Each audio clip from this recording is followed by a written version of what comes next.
From Los Angeles, California, this is UNSUGARCOATED with Aalia, bringing you interviews with public figures and inspirational people speaking on self-improvement with empowering themes. And I'm your host, Aalia Lanius.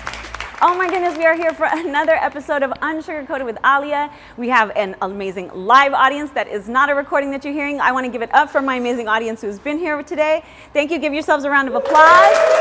Yes, yes, yes. Oh my goodness. I'm going to quote Nicki Minaj and say, I believe life is a prize. Knowing our worth, knowing our value. When we go out there and get a job, we are asked to determine what we're going to ask for. What do we want? So do you struggle with knowing your own worth? Do you see your value? Well, we have an amazing guest today who's going to talk all about that, and I'm very excited to do so. On that subject, do we have a society that teaches us what it means to know our worth? Well, we went out on the street again. As you know, we like to have fun, get out there, talk to people, and we have another amazing segment to share with you. And of course, we call it Word on the Street, asking people, do they know their worth? Let's take a look. Hey guys, we are here in downtown Culver City today, talking to people about knowing their worth. Were you taught it? Do you know it? Let's see what they had to say. Do you feel that society prepares us to know our worth? Not all the time as women. Like, a lot of women are afraid to ask for more money. They are taught to just work harder and harder, and then people will give you the raise when you've earned it. But that's never the case. Right. You have to ask for it. Even if you have earned it, you still have to ask, because people are going to try to pay you as little as they rates were already set. So actually that was not something I had to do, and it's something I wish I had learned. The art of negotiation, I've had to learn it later in my life, and I've learned it both the helpful way and the hard way. And I think it's super important for people to be aware of negotiation and knowing your worth. From my perspective, black people are always undervalued. Undervalued, underappreciated, thought about. And if you don't assert yourself, you're going to be at the bottom of the rail. And because you have to be able to assert yourself to get the right wages. My name is Jennifer, and I'm unsugar-coated. My name is Maida Valentic, and I am definitely unsugar-coated. Thank you. Thank you for letting me talk. No, thank you, and thank you so much for being unsugar-coated. So you get out there in the world, and you decide you are valuable. You do know your worth, but how do you ask for it? Well, we've invited a man to share his story, and I'm very, very excited for you to learn a little bit more about him. Let's check it out. He is the undisputed greatest agent of all time, and New England Patriots owner Robert Kraft says he is the pioneer of athletic representation in the modern era. Lee Steinberg. Many know him to be the source of inspiration for the iconic 90s Oscar-winning film Jerry Maguire, starring Tom Cruise as a sports agent in crisis. But in 1996, Lee was not in crisis. In fact, back then, he was on the ride of his life, and over the course of an illustrious career, he has represented 64 NFL first-round picks, including a record 8 number 1 overall NFL draft selections. He wrote the best-selling book, Winning with Integrity, providing insight on how to improve life through non-confrontational negotiation.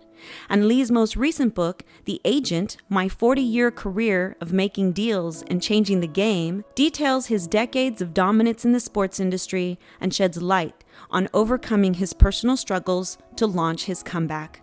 Lee has been rated the 6th most powerful person in the NFL, according to Football Digest, and the 16th most powerful person in sports, according to Sporting News. Here to discuss his journey and knowing your worth, ladies and gentlemen, please welcome Mr. Lee Steinberg. Just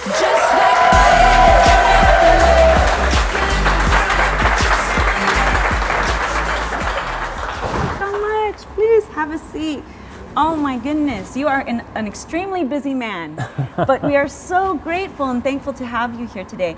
You know, the intro talked quite a bit about your NFL representation, but in truth, you've actually represented, athletes and coaches in the football, basketball, baseball, hockey, boxing, and golf. Is there any area that you don't represent, out of curiosity? No, we actually represented Olympic athletes. Brian Boitano, who was an ice skater that won the gold medal, and then Kerry Strug, who had a broken leg and stuck a vault to win the gold medal for the U.S. back in Atlanta. That's incredible. Is there something particular that you look for with an athlete that you want to represent? What is it that makes you say, that's somebody I need to be an agent for?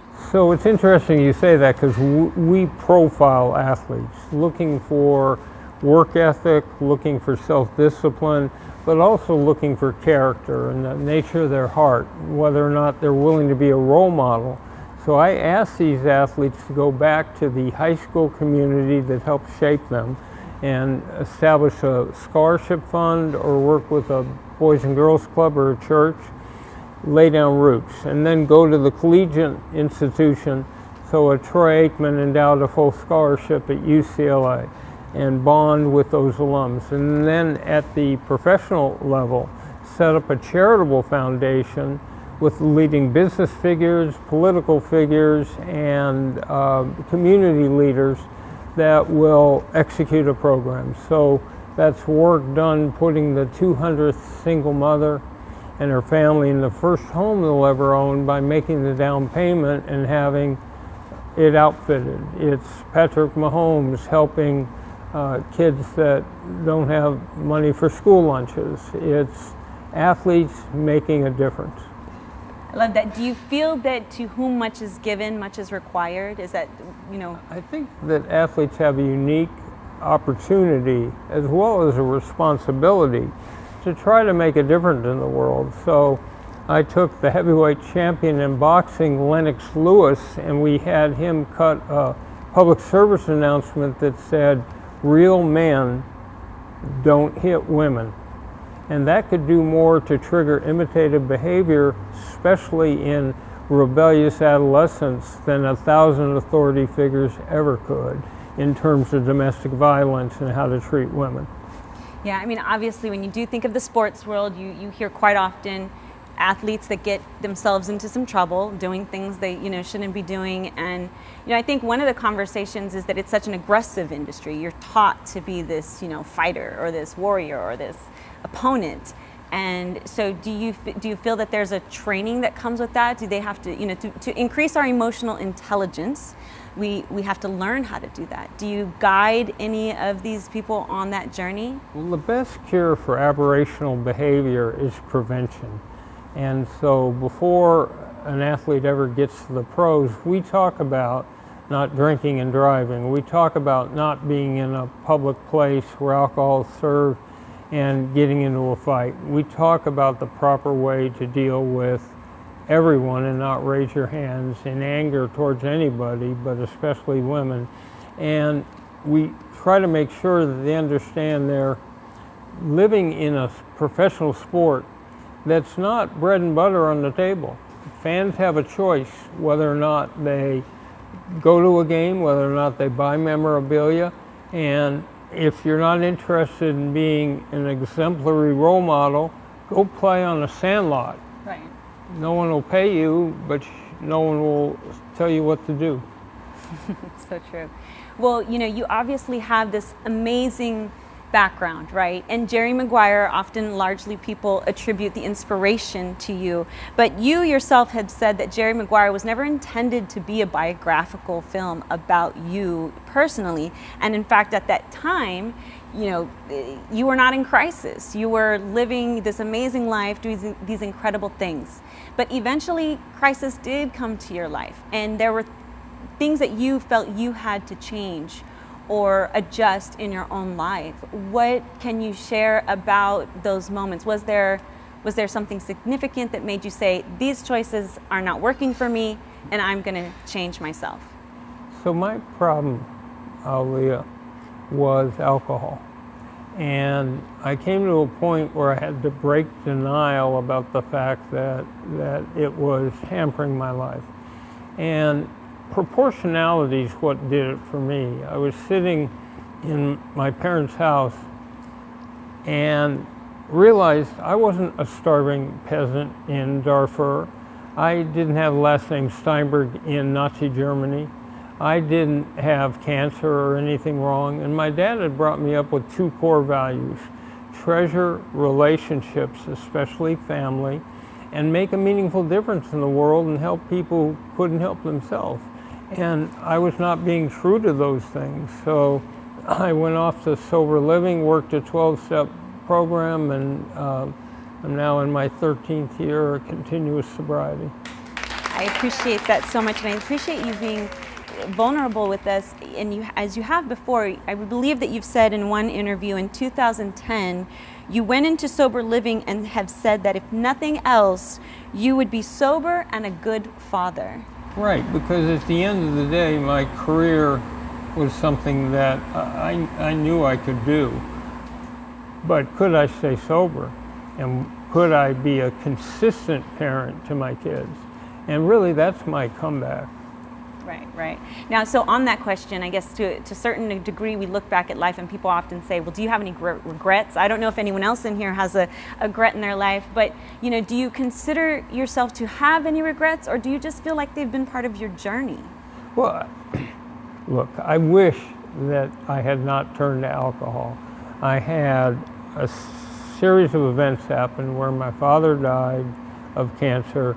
My 2 kids were diagnosed with retinitis pigmentosa, which is a disease that leads to blindness. I thought somehow I could protect them, but I couldn't. And we lost a home due to mold. And I felt like, what's next in this Jobian type of down spiral? Locust, river of blood.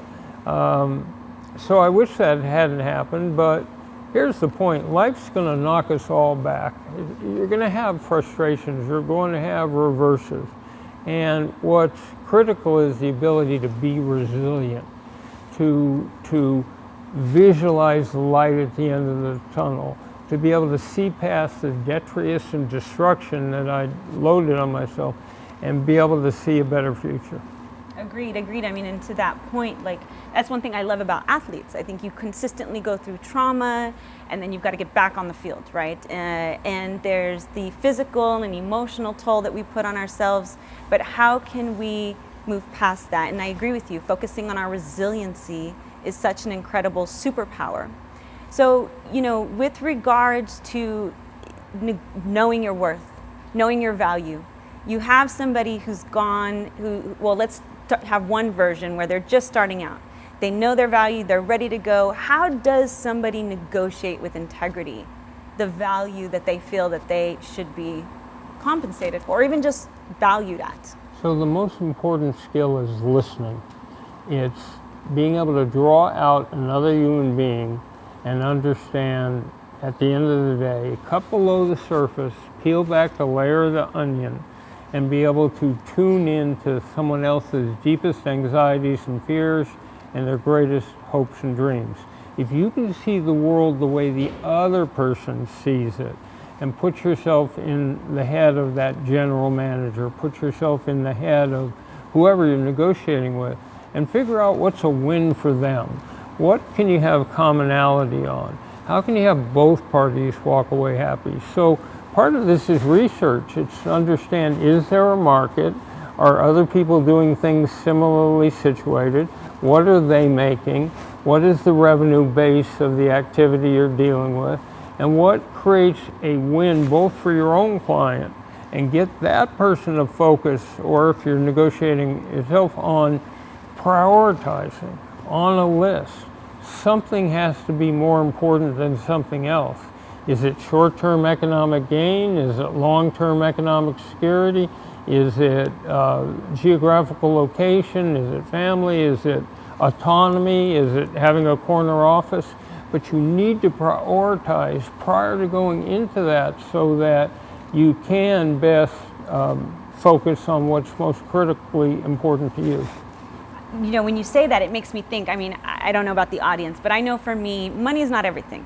You make a good point. What is it that is important to you? Money is not always my driving factor. money's not always my driving factor because of just where I've come from. I've had nothing, so to have something is cool. But I mean, I even think of Rockefeller and people who had great sums of money, but then they came to a point in life where they realized their legacy was more important, right? So it's interesting that you bring that up. Let's talk about a person that has had injuries. So it's like your job is to always get the best dollar traditionally for your client, right? Well, when they've had some injuries, they've had broken bones, or maybe they're getting older, how do you enter that conversation? Is it still just the same principles applied, or in justifying when they give pushback of like, your player's not so valuable now because of this? How do you reinforce that, no, my player still has value, my player still has worth? By doing research and showing how that player has statistically performed, the most touchdown passes, the best quarterback rating, or how they've been honored by the league. You know, they're all pro, there's something else. So it's making sure you have the best sense of exactly how that player compares to other people. And guess what? They didn't get hurt hang gliding or going to Club Med. They got hurt doing exactly what you asked them to do, which was to play for the team. So you have to have a concept.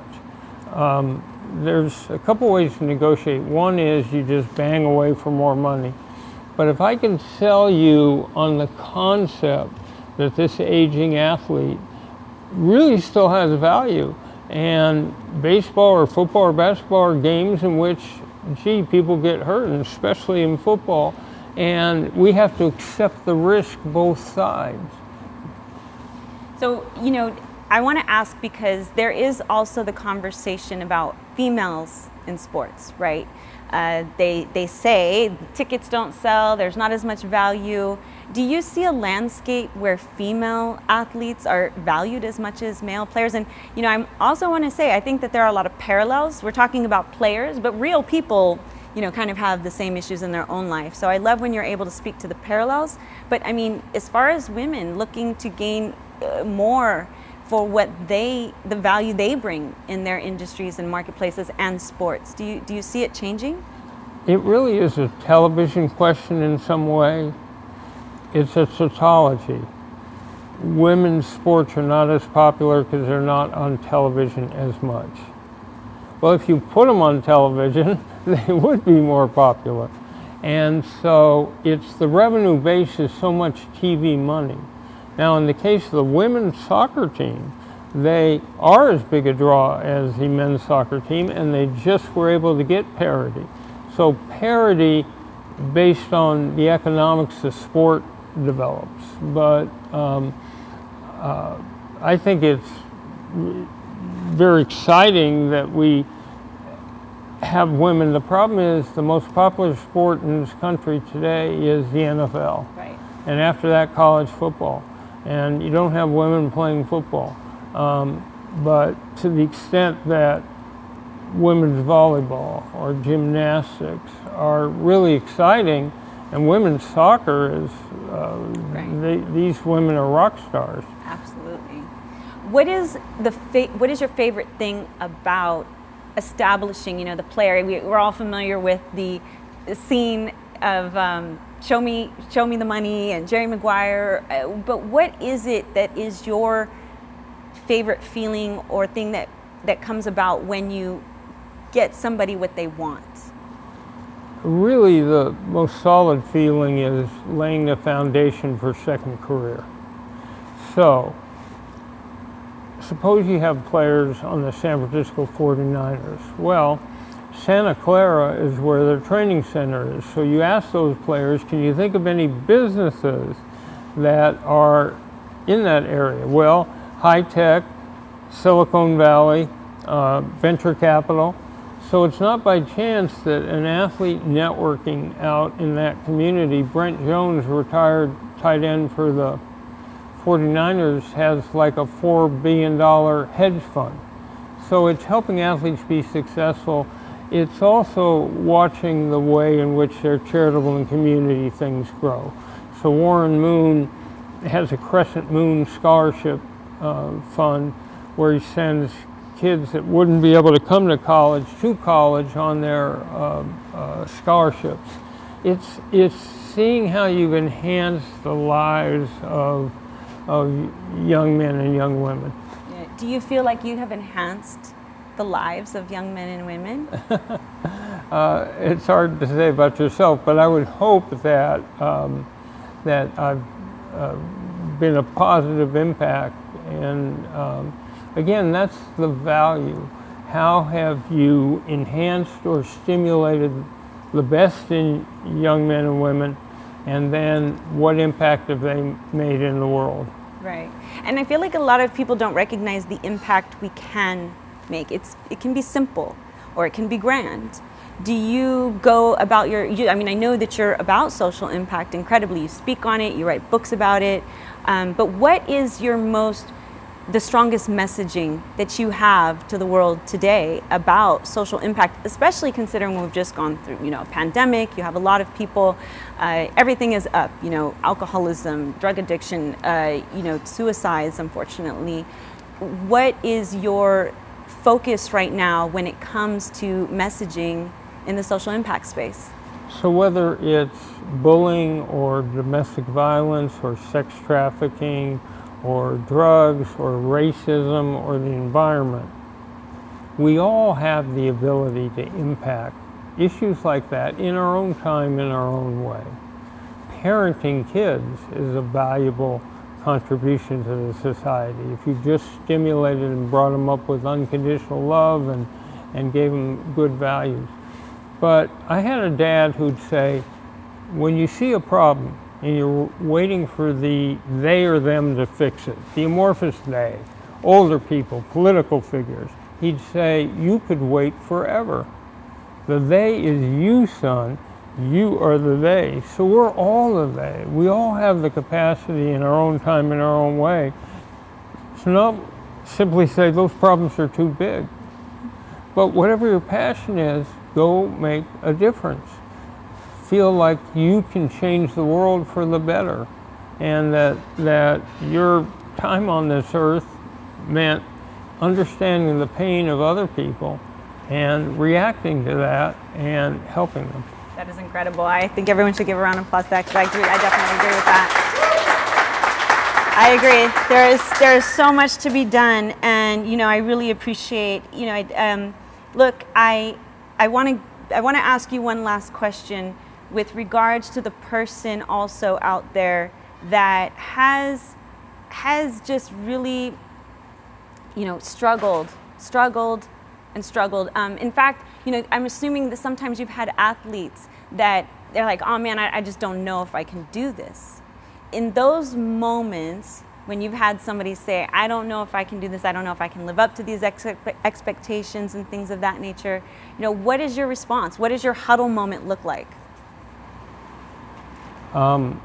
You've been preparing for this your whole life, and you are uniquely talented and gifted, and you've been blessed with this talent, and then you've reinforced it by endless hours of work and practice and preparation.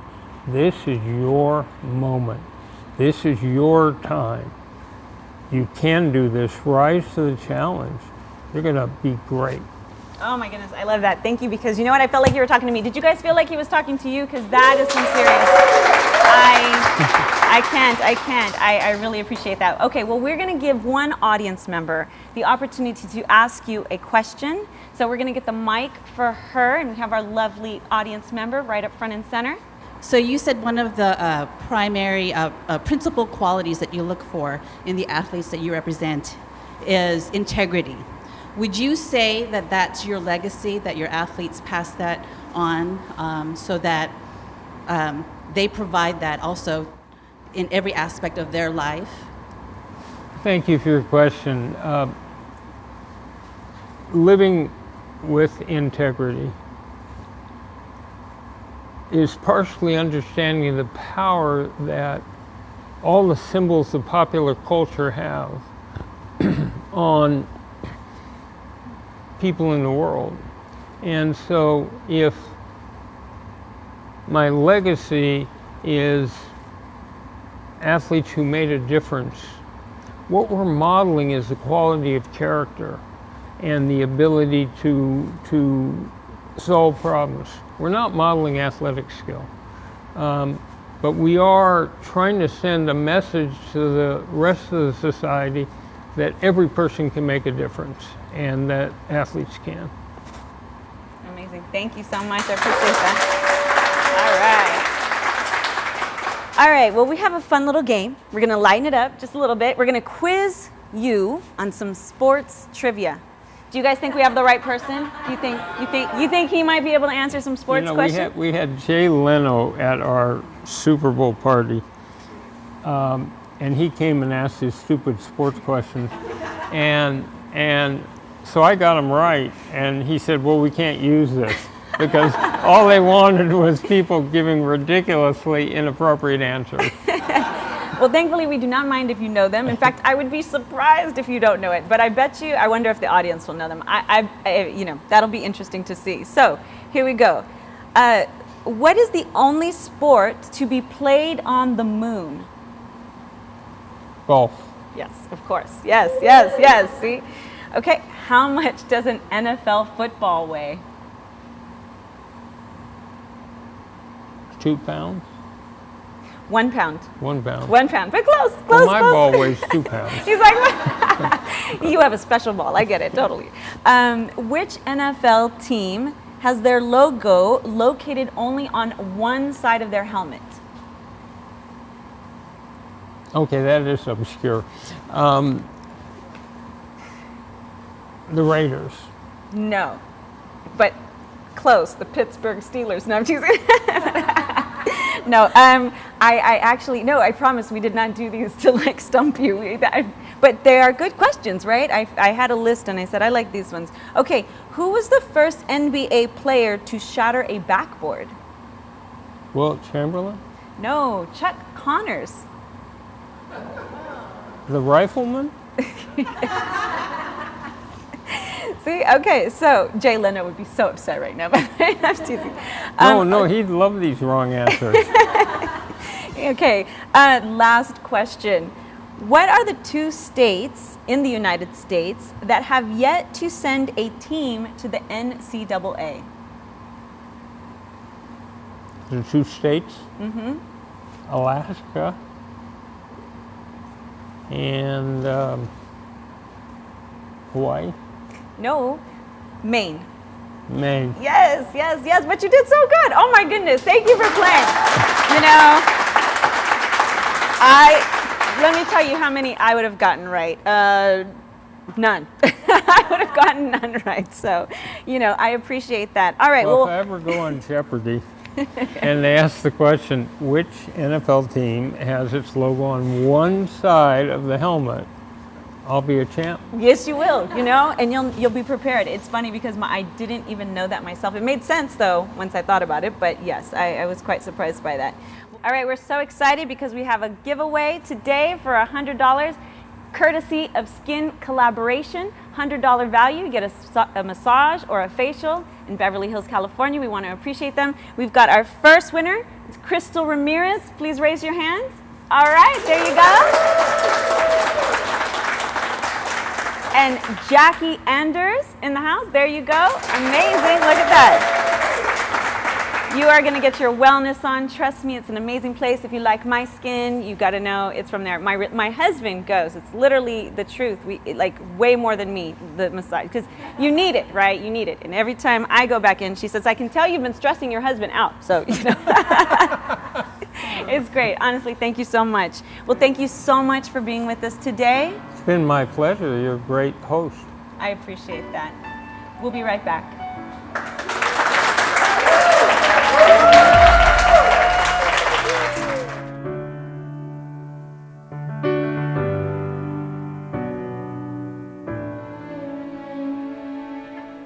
Well, we come to the end of another amazing episode, our second with the live audience. I want everyone to give themselves another round of applause for being so incredible. Thank you.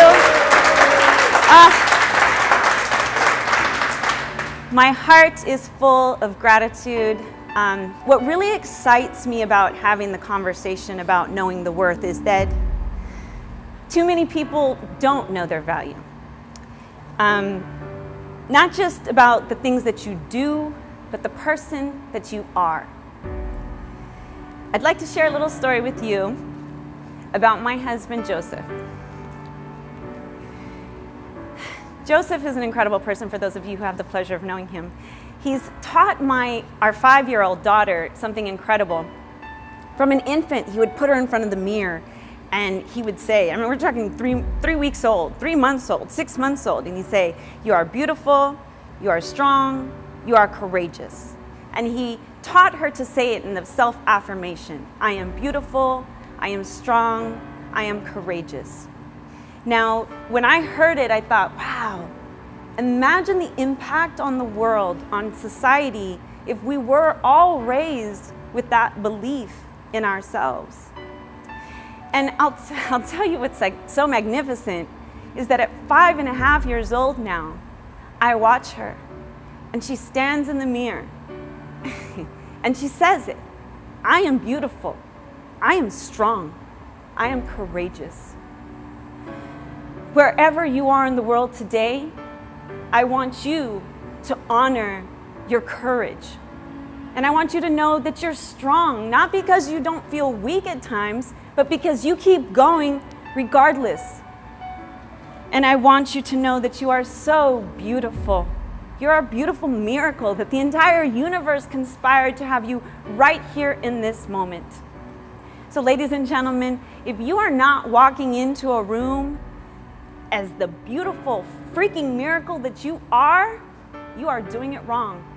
So please, please do that. Do that today.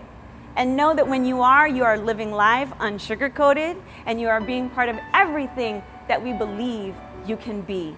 So that's another episode with us. We are so looking forward to seeing you next time. Thank you for letting us be unsugar-coated.